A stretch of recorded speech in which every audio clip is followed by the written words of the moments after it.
Updates చూద్దాం. గ్రామ పంచాయతీలకు ఎప్పుడెప్పుడా అని ఎదురు చూస్తున్న కొత్త పాలక వర్గాలు నేడు కొలువుతీరాయి. రాష్ట్రంలో 22 నెలల సుదీర్ఘ ప్రత్యేక అధికారుల పాలనకు తెరపడింది. ఇటీవల ఎన్నికైన సర్పంచ్లు, ఉప సర్పంచ్లు, వార్డు సభ్యులు ప్రమాణం చేశారు.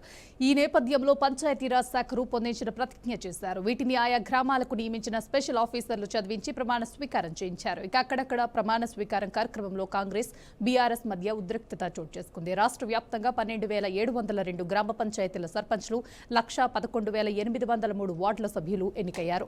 ఇదే అంశానికి సంబంధించి పూర్తి సమాచారాన్ని మా ప్రతినిధి రవీందర్ అందిస్తారు. చెప్పండి రవీందర్, మీ దగ్గర ఉన్న అప్డేట్స్ ఏంటి? ఏదైతే తెలంగాణ రాష్ట్రంలో గ్రామ పంచాయతీ ఎలక్షన్స్ జరగడం అయితే జరిగింది. మొత్తం మీద అయితే గతంలో స్పెషల్ అధికారుల పరిపాలనలో కొనసాగింది. దాదాపుగా 2 సంవత్సరాలు కూడా ఆ స్పెషల్ అధికారుల సమక్షంలోనే గ్రామ పరిపాలన జరిగింది. అంటే దాని ద్వారా ఏదైతే కేంద్రంలో నిధులు ల్యాప్స్ అవుతున్నాయి, రాష్ట్ర ప్రభుత్వం ఉన్నట్టుండి అర్జెంటుగా ఈ ఎలక్షన్లు జరపడం, ఈ ఎలక్షన్ లో పార్టీలకు అతీతంగా సింబల్స్ లేకుండా కూడా పార్టీలు ఎలక్షన్ చేయడం జరిగింది. ఆ ఎలక్షన్ లో ఎన్నికైనటువంటి అధికారులు ఏదైతే సర్పంచ్లు అయితే ఉన్నారో వాళ్ళందరూ కూడా ఈ రోజు అంటే ఈ నెల 22వ తారీఖు ఈ రోజు స్పెషల్ అధికారులతోని ప్రమాణ స్వీకారం చేయించారు గ్రామాన్ని. అంటే దాదాపుగా అక్కడక్కడ సంఘటనలు ఏవైనా ఇన్ఫెక్షన్ జరిగినప్పటికీ కూడా స్పెషల్ ఎవరైతే గ్రామ పంచాయతీ అధికారులు ఉన్నారో వాళ్ళ సమక్షంలోనే ఆర్డినెన్స్ జారీ అయింది. వాళ్ళందరూ కూడా గ్రామ పంచాయతీ సర్పంచ్, ఉప సర్పంచ్, వార్డు మెంబర్ల ద్వారా ఈ రోజు ప్రమాణ స్వీకారం చేశారు. అంటే ఈ రోజు నుండి మళ్ళీ గ్రామ పరిపాలనలో గ్రామ స్థాయి అంటే పొలిటికల్ లీడర్ల ద్వారా గ్రామ అధికారి సర్పంచ్ ద్వారా ఈ ఏదైతే వార్డు మెంబర్ల లైటింగ్స్ కానివ్వండి, రోడ్లు కానివ్వండి, డ్రైనేజ్ కానివ్వండి, వివిధ పనులకు సంబంధించినటువంటి ఆర్డినెన్స్ ఈ విధంగా జారీ అవుతుంది. ఈ రోజు నుంచి వాళ్ళ పరిపాలన మొదలవబోతుంది. అంటే కాంగ్రెస్ పై చేయి సాధించినప్పటికీ అక్కడక్కడ బీఆర్ఎస్ పార్టీ ఉన్నారు. ఆ తర్వాత కొన్ని చోట్ల ఇరుపక్షాల మెజార్టీలలో కూడా కొంచెం కొట్లాట గలట జరిగింది. ఏది ఏమైనప్పటికీ కూడా ఈ రోజు నుంచి గ్రామ పరిపాలన సజావు జాగే విధంగా అధికారులు అయితే ప్రమాణ స్వీకారం చేయించారు. ఈ రోజుతోని వారి యొక్క అంటే కేంద్రం నుంచి వచ్చే నిధులు ఈ రోజు నుంచి మొదలవబోతున్నాయి. రేపు రిప్రజెంటేషన్ ఏదైతే ఈ గవర్నమెంట్ ఉందో, ప్రభుత్వం ఉందో, ప్రభుత్వం తరఫున ప్రత్యేకంగా ఢిల్లీ వెళ్ళి ఆ నిధులను తీసుకొని వచ్చి గ్రామానికంతా మండలాలుగా డిస్ట్రిబ్యూషన్ చేసి ఇప్పుడు గ్రామ పరిపాలనలో సాగే విధంగా ప్రభుత్వం అయితే ముమ్మరమైన ఏర్పాట్లు చేస్తుంది.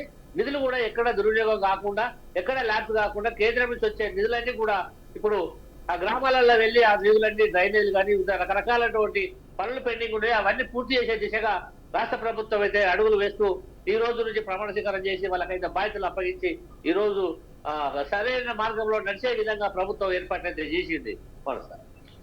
Thank you Ravinder, thanks for the update. తెలంగాణలో ఒక పక్క చలి చంపేస్తుంటే మరో పక్క రాజకీయాలు హాట్ గా మారాయి. చాలా నెలల తర్వాత మీడియా ముందుకొచ్చిన బీఆర్ఎస్ అధినేత మాజీ సీఎం కేసీఆర్ కీలక వ్యాఖ్యలు చేశారు. నదీ జలాల అంశంపై మాట్లాడిన గులాబీ బాస్ కాంగ్రెస్ ప్రభుత్వంపై తీవ్ర స్థాయిలో మండిపడ్డారు. అయితే కేసీఆర్ వ్యాఖ్యలపై అప్పటికప్పుడు స్పందించిన సీఎం రేవంత్ రెడ్డి అంతే ధీటుగా రిప్లై ఇచ్చారు. ఇక ఆయన తర్వాత వరుసగా మంత్రులు కౌంటర్ ఇస్తూ వస్తున్నారు. దీనికి సంబంధించిన మరింత సమాచారాన్ని మా బీఆర్కే ప్రతినిధి రామకృష్ణ అందిస్తారు. చెప్పండి రామకృష్ణ, ఈ అంశానికి సంబంధించిన అప్డేట్ ఏంటి? ఝాన్సీ, నిన్న ఏదైతే కార్యవర్గ బీఆర్ఎస్ పార్టీ సంబంధించిన కార్యవర్గ సమావేశం జరిగింది, ఆ సమావేశానికి మాజీ ముఖ్యమంత్రి కేసీఆర్ హాజరయ్యారు. కేసీఆర్ నేతృత్వంలో మంత్రులతో పాటు మాజీ మంత్రులు, ఎమ్మెల్సీలు, ఎమ్మెల్యేలు, మాజీ ఎమ్మెల్యేలు కూడా హాజరైన దాదాపుగా 2 గంటల పాటు కార్యవర్గ సమావేశం జరిగింది. సమావేశం అనంతరం మీడియా సమావేశం నిర్వహించారు. మీడియా సమావేశం నిర్వహించిన దానిలో దాదాపుగా 1.5 అవర్ మాట్లాడటం జరిగింది. దానికి సంబంధించి ఏదైతే కాంగ్రెస్ పార్టీ 2 ఏళ్ల పాటు ఏం చేసింది ఏంటి, మేము ఉన్నప్పుడు 10 ఏళ్ల పాటు 2001 నుంచి కేసీఆర్ ఏదైతే టీఆర్ఎస్ జెండా ఎగురిందో ఇక్కడ తెలంగాణలో అప్పటి నుంచి కూడా మీడియాకు వివరించారు. మొత్తం నదీ జలాలు ముందు ప్రభుత్వాలు ఎలా తెలంగాణకి సంబంధించి పట్టించుకోలేదు, ఏదైతే మహబూబ్ నగర్కి సంబంధించి రంగారెడ్డి ఎత్తిపోతల పథకం ముందు దానికి సంబంధించి 2001 వరకు కూడా ఎవరు కూడా దాన్ని పట్టించుకున్న పాపం లేదు. అప్పుడు నేను తెలంగాణ ఉద్యమంలో తిరుగుతున్న నేపథ్యంలో ఎట్టి పరిస్థితుల్లో దీనికి సంబంధించి రంగారెడ్డి కావచ్చు, నల్గొండ, మహబూబ్ నగర్ ఉమ్మడి 3 జిల్లాలకు సంబంధించి కూడా అప్పుడు నేనే ప్రతిపాదించాను. దానికి సంబంధించి కూడా ఇప్పటి వరకు కూడా నేను 10 ఏళ్ల పాటు అధికారంలో ఉన్నప్పుడు కూడా మేమే దానికి సంబంధించి నదీ జలాలు కావచ్చు, ఇతర అన్ని అంశాలు, నదీ జలాలు కావచ్చు, వ్యవసాయానికి ఉత్పత్తి సంబంధించిన అన్నీ కూడా మేమే చేసాం. ఇప్పటికి కాంగ్రెస్ పార్టీ వచ్చి 2 ఏళ్ళు అవుతుంది. దానికి సంబంధించి ఎలాంటి అత్యోగతి లేకుండా పోయింది. ఇప్పటి వరకు ఏదైతే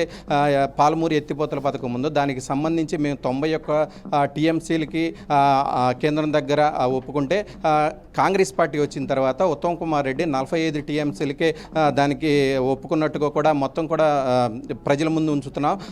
ఏదైతే ఈ ఉమ్మడి మహబూబ్ నగర్ కావచ్చు, నల్గొండ, రంగారెడ్డి జిల్లాలో 3 బహిరంగ సభలు నిర్వహిస్తాం. ఇది ప్రజల్లోకి తీసుకెళ్తాం. మొత్తం కూడా ఓవరాల్గా చూసుకుంటే ఏదైతే కొంత బీఆర్ఎస్ పార్టీ 2023లో జిహెచ్ఎంసీ పరిధిలో భారీగా గెలుచుకుంది. కొంత జిల్లాల్లో ప్రభావితం చూపించలేదు కాబట్టి ఖచ్చితంగా ఉమ్మడి మహబూబ్ నగర్ కావచ్చు లేదా నల్గొండ, రంగారెడ్డి జిల్లాలో కొంత బీఆర్ఎస్ పార్టీని కూడా ఉనికిని కాపాడుకోవచ్చు. సో ఇదే అవకాశంగా మలుచుకుని ఎట్టి పరిస్థితుల్లో బీఆర్ఎస్ పార్టీ 3 బహిరంగ సభలు నిర్వహిస్తుంది. ఆ బహిరంగ సభలకు కూడా కేసీఆర్ హాజరవుతారు. దానికి సంబంధించి నేను త్వరలోనే ఆ జిల్లాలకు సంబంధించిన మాజీ మంత్రులు, ఎమ్మెల్యేలు, ఎమ్మెల్సీలు వాళ్ళందరితో భేటీ అవుతాను. దానికి సంబంధించి షెడ్యూల్ కూడా రిలీజ్ చేస్తాను.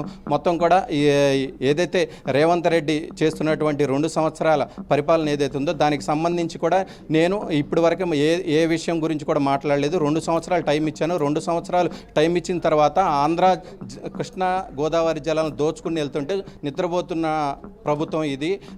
ఏదైతే డిపిఆర్లు రిటర్న్ వచ్చిన నేపథ్యంలో కదా ఎట్టి పరిస్థితి డిపిఆర్లు రిటర్న్ వచ్చినా కూడా మౌనం వహిస్తున్నటువంటి కాంగ్రెస్ పార్టీకి గట్టి బుద్ధి చెప్పాలి. ఇది ప్రజల్లోకి గట్టిగా తీసుకెళ్లాలని కేసీఆర్ ప్రభుత్వం భావిస్తున్నట్లు కూడా చూస్తుంది. మొత్తం కూడా కేసీఆర్ నిన్న ప్రెస్ మీట్ దాదాపుగా 1.5 అవర్ ప్రెస్ మీట్ నిర్వహించారు. ఆ ప్రెస్ మీట్లో కూడా మొత్తం కీలక అంశాలు కూడా చర్చించారు. ఏదైతే నదీ జలాలకు సంబంధించి కాంగ్రెస్ పార్టీ చేస్తున్నటువంటి అవి కావచ్చు, లేదంటే హిల్ట్ పాల్స్కి సంబంధించి ఏదైతే 9,000 ఎకరాలకు సంబంధించి ఏదైతే పరిశ్రమలకు సంబంధించి ఏదైతే కాంగ్రెస్ సంబంధించిన ముఖ్యమంత్రికి సంబంధించిన కుటుంబాలకి సంబంధించి వాళ్ళకి కట్టబెట్టే విధంగా ఏర్పాట్లు చేస్తున్నట్లు కూడా కేసీఆర్ చెప్పారు. మొత్తం కూడా ఓవరాల్గా చూసుకుంటే ఏదైతే రీసెంట్గా జరిగిన గ్లోబల్ సమ్మిట్ గురించి కూడా ప్రస్తావించారు. గ్లోబల్ సమ్మిట్కి సంబంధించి నేను ఫార్మా ఇండస్ట్రీని అవుట్ సైడ్లో చైనా తరహాలో అవుట్ సైడ్లో జిహెచ్ఎంసీ పరిధికి దూరంగా తీసుకెళ్ళాలి. ఇక్కడ ఉంటే కొంత ప్రజలకు ఇబ్బంది అవుతుంది. సో దానిలో భాగంగానే నేను బయటికి తీసుకెళ్ళాలి. దాదాపుగా 20,000 ఎకరాల వరకు సేకరించేట్టు పెట్టాను. ఫార్మా ఇండస్ట్రీకి దాన్ని తీసుకొచ్చి గ్లోబల్ సమ్మిట్ అని రియల్ ఎస్టేట్ దందాగా మార్చడానికి మొత్తం రియల్ ఎస్టేట్ బ్రోకర్గా మారిపోయిన పరిస్థితి కాంగ్రెస్ పార్టీ అని చెప్పి మొత్తం కూడా కాంగ్రెస్ పార్టీని టార్గెట్ చేశారు. ఇదే విధంగా రేవంత్ రెడ్డి కూడా వెంటనే స్పందిస్తూ మీడియా చిట్ చాట్ నిర్వహించారు. మీడియాలో ఏదైతే కాంగ్రెస్ పార్టీ బీఆర్ఎస్ పార్టీ చేసిందో బీఆర్ఎస్ పార్టీ కాళేశ్వర్ అని వాళ్ళ ఇంటికి సంబంధించిన కుటుంబాలకు సంబంధించి 3 వ్యక్తులకు సంబంధించి కాళేశ్వరం పేరుతో ధనాన్ని దోచుకునే విధంగా మార్చుకున్నారని కూడా రేవంత్ రెడ్డి అదే పరిస్థితుల్లో కూడా కేసీఆర్ని టార్గెట్ చేశారు. ఈరోజు చూసుకుంటే మంత్రుల్లో మొత్తం కూడా కేసీఆర్ మీద విరుసుకుపడిన పరిస్థితి అయితే ఉంది. మొత్తం కూడా అసెంబ్లీకి రావాలి, మొత్తం చర్చించాలంటే అసెంబ్లీకి రావాలి. జనవరి 2 నుంచి కేసీఆర్ వచ్చినా రాపోయినా శీతాకాల సమావేశాలు నిర్వహిస్తాం. శీతాకాల సమావేశాల్లో కేసీఆర్కి అవసరమైతే కృష్ణా జలాల మీద ఒక రోజు, గోదావరి జలాల మీద ఒక రోజు, 2 రోజులు మాట్లాడటానికి అవకాశం ఇస్తాం. కేసీఆర్కి ఎలాంటి సీఎం హోదా 10 ఏళ్ల పాటు 10 ఏళ్ల పాటు సీఎంగా ఉన్నాడు. ఆ సీఎం హోదా, మాజీ సీఎం హోదా ఎక్కడ తగ్గనీయకుండా చూసుకునే బాధ్యత నాదని రేవంత్ రెడ్డి స్పష్టం చేశారు. ఖచ్చితంగా కేసీఆర్ అసెంబ్లీకి వస్తే అసెంబ్లీలో చర్చిస్తాం. ఎవరేం చేశారనేది పవర్ ప్రజెంటేషన్తో సహా నేను చర్చిస్తానికి రెడీగా ఉన్నానని రేవంత్ రెడ్డి స్పష్టం చేశారు. Jhansi. Right, thank you Ramakrishna for the update. Peddapalli జిల్లా గుంపులాడవి సోమనపల్లి గ్రామంలో ఇటీవల కుప్పకూలిన చెక్ డ్యాంల ఘటనపై మంత్రి ఉత్తమ్ కుమార్ రెడ్డి తీవ్ర ఆగ్రహం వ్యక్తం చేశారు.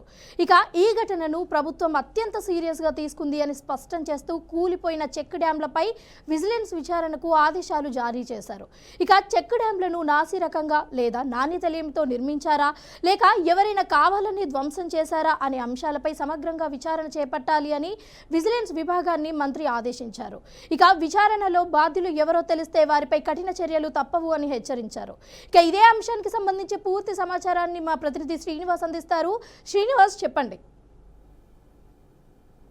పెద్దపల్లి జిల్లా గుంపున అడవి సోమనపల్లి గ్రామాల్లో నిర్మించినటువంటి చెక్ డ్యాంలు ఏవైతే ఉన్నాయో ఆ చెక్ డ్యాంలు నాణ్యత లోపంతో నిర్మాణం జరిగిందా లేకపోతే నిర్మాణంలో లోపాలు ఉన్నాయా అని చెప్పేసి విజిలెన్స్ విచారణ జరిపి పూర్తి స్థాయిలో రిపోర్టు నాకు అందజేయాలని చెప్పేసి భారీ నీటిపారుదల శాఖ మంత్రి ఉత్తమ్ కుమార్ రెడ్డి ఆ యొక్క శాఖకు ఆదేశాలు కూడా జారీ చేసినటువంటి నేపథ్యం ఉంది. ఈ నేపథ్యంలో ప్రతిపక్షాలు గొగ్గను మొత్తుకుంటున్నటువంటి నేపథ్యంలో వీటిపైన సమగ్ర విచారణ జరిపి రాష్ట్ర ప్రభుత్వం ఎవరి బాధ్యులు వారిపైనటువంటి ఎటువంటి చర్యలు తీసుకోవాలనేటువంటి ఆలోచనలు కూడా ఉన్నటువంటి నేపథ్యం ఉంది. ఈ నేపథ్యంలో ఈ యొక్క విచారణ పూర్తి స్థాయిలో సమగ్రంగా జరిపి నాకు త్వరితగతిన పూర్తి స్థాయిలో రిపోర్టు అందజేయాలని చెప్పేసి కూడా భారీ నీటిపారుదల శాఖ మంత్రి ఉత్తమ్ కుమార్ రెడ్డి ఆదేశాలు ఇచ్చినటువంటి నేపథ్యం ఉంది. ఈ సందర్భంలోనే ఈ యొక్క విచారణ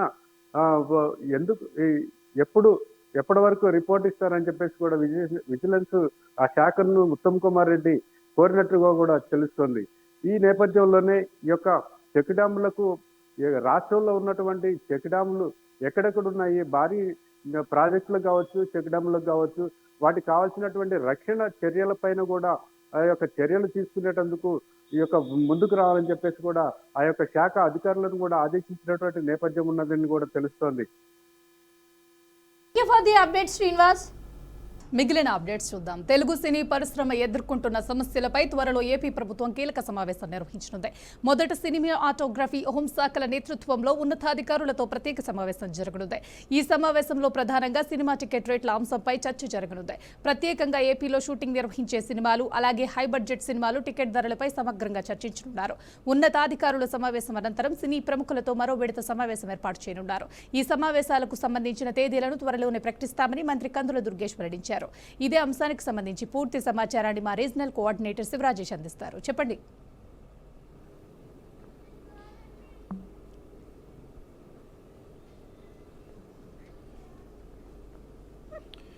గుడ్ ఈవినింగ్ శ్రీయర్మ. ఈరోజు మంత్రి కందుల దుర్గేష్ సినీ రంగ పరిశ్రమను ఆంధ్రప్రదేశ్లో కూడా ముందుకు తీసుకెళ్లాలి, ఖచ్చితంగా సినీ రంగ పరిశ్రమ ఎదుర్కొంటున్న ఇబ్బందులు కూడా పరిష్కరించే బాధ్యత ఆంధ్రప్రదేశ్ ప్రభుత్వం మీద ఉంది. అదేవిధంగా నంది అవార్డులను కూడా పునరుద్ధరించాలి. ఆంధ్రప్రదేశ్లో వచ్చే ఉగాది నుంచి నంది అవార్డులను ఖచ్చితంగా ఇచ్చే విధంగా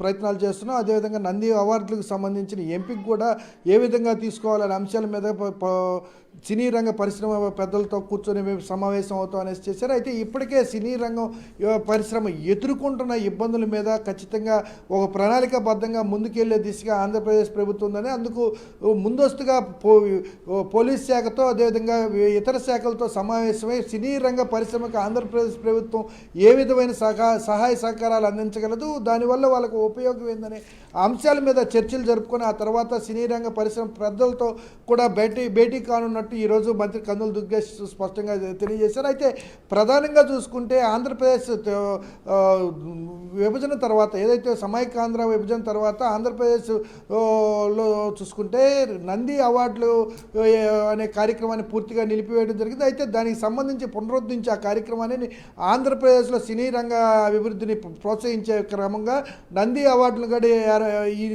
ఈ ఉగాది నుంచి కూడా ఖచ్చితంగా ఇచ్చే విధంగా ప్రయత్నాలు చేస్తున్నాం. దానికి సంబంధించి ఏర్పాట్లు ఏ విధంగా చేయాలి, అసలు నంది అవార్డుల్లో ఏ విధమైన ఎంపిక చేసుకోవాలనే అంశాల మీద అధికారులతో ఇప్పటికే పలు దఫాలు చర్చలు జరిపామనేసి ఇవాళ మంత్రి కందుల దుర్గేష్ చెప్పారు. దీంతో పాటుగా చూసుకుంటే సినీ రంగ పరిశ్రమలో ప్రధానంగా టికెట్ల సమస్యలు, అదేవిధంగా సినీ కార్మికులు పూర్తిగా సమస్యలు ఎదుర్కొంటున్న సమస్యలపై కూడా ఖచ్చితంగా ఆంధ్రప్రదేశ్ ప్రభుత్వం పరిష్కరిస్తుంది. దాంతో పాటుగా చూసుకుంటే ఒక పక్క పెద్ద ఎత్తున సినిమాలు రిలీజ్ అయ్యే సమయంలో కార్మికులు ఆందోళన చేయటం, అదేవిధంగా థియేటర్లో మూపించేయటం అదేవిధంగా కరెక్ట్ కాదని కూడా కందులు దుర్గేష్ చేశారు. ఇటీవల పవన్ కళ్యాణ్ సినిమా రిలీజ్ అయ్యే క్రమంలో సినీ ఇండస్ట్రీకి సంబంధించిన కొంతమంది ఆందోళన చేసేసి సినిమాలని విడుదల చేయకుండా చేసిన పరిస్థితి ఉంది. అటువంటి సమస్యలను కూడా ఖచ్చితంగా ముందుగా సినీ రంగంలో ఏదైనా సినిమాలు రిలీజ్ అయ్యే సమయంలో ఆందోళన చేయాలంటే ఖచ్చితంగా సినీ రంగ పరిశ్రమలోని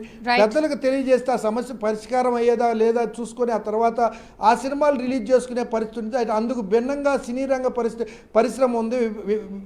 రెండు గ్రూపులుగా విడిపోయి అక్కడ రాజకీయాలు చేసుకుంటున్నారు అనేసి కూడా కందుల దుర్గేష్ స్పష్టంగా చెప్పారు. ఏదేమైనప్పుడు కూడా రాష్ట్రంలో ఆంధ్రప్రదేశ్ రాష్ట్రంలో కొత్తగా సినీ పరిశ్రమకు సంబంధించిన ఏ చిత్రం షూటింగ్ చేసినా కానీ వాళ్ళకి ప్రత్యేకమైన రాయితీలు ఇచ్చే దృష్టి కూడా ఆలోచిస్తున్నాం అనేసి మంత్రి కందుల దుర్గేష్ చెప్పారు. శ్రీవర్మ.